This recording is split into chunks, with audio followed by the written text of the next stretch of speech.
দমদম বিমানবন্দর, যেখানে সবাই ওড়ে, সেখানে 10 বছরের আরিয়ান কেবল কুড়িয়ে বেড়াত পরিত্যক্ত প্লাস্টিকের বোতল আর চিপসের প্যাকেট।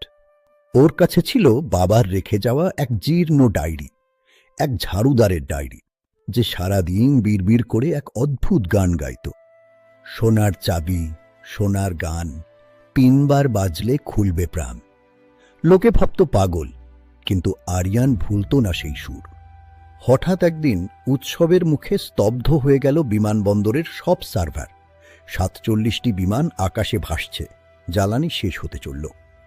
বিপদ যখন চরমে, আরিয়ান শুনল এক ইঞ্জিনিয়ার বলছেন, আজ বিজয়দা বেঁচে থাকলে হয়তো এই গান দিয়েই সার্ভার খুলে দিতেন। আরিয়ান এগিয়ে এলো। ওর হাতে বাবার সেই গোপন সম্পদ। পাসওয়ার্ড কোনো কোড ছিল না, ছিল এক সুর। সে গাইতে শুরু করল, সোনার চাবি, সোনার গান, 3 বার, ঠিক যেমন বাবা শিখিয়েছিলেন।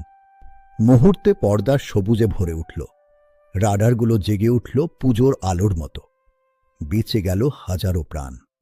সবাই জানল বিজয় দাস ঝাড়ুদার ছিলেন না, তিনি ছিলেন এক অভিমানী প্রতিভা, যিনি নিজের সৃষ্টিকে বাঁচাতে এই ছদ্মবেশ নিয়েছিলেন। মানুষকে পোশাক দিয়ে বিচার করো না, জ্ঞান কখনো ইউনিফর্ম পরে আসে না। আর বাংলায় আসল চাবি থাকে হৃদয়ের সুরে।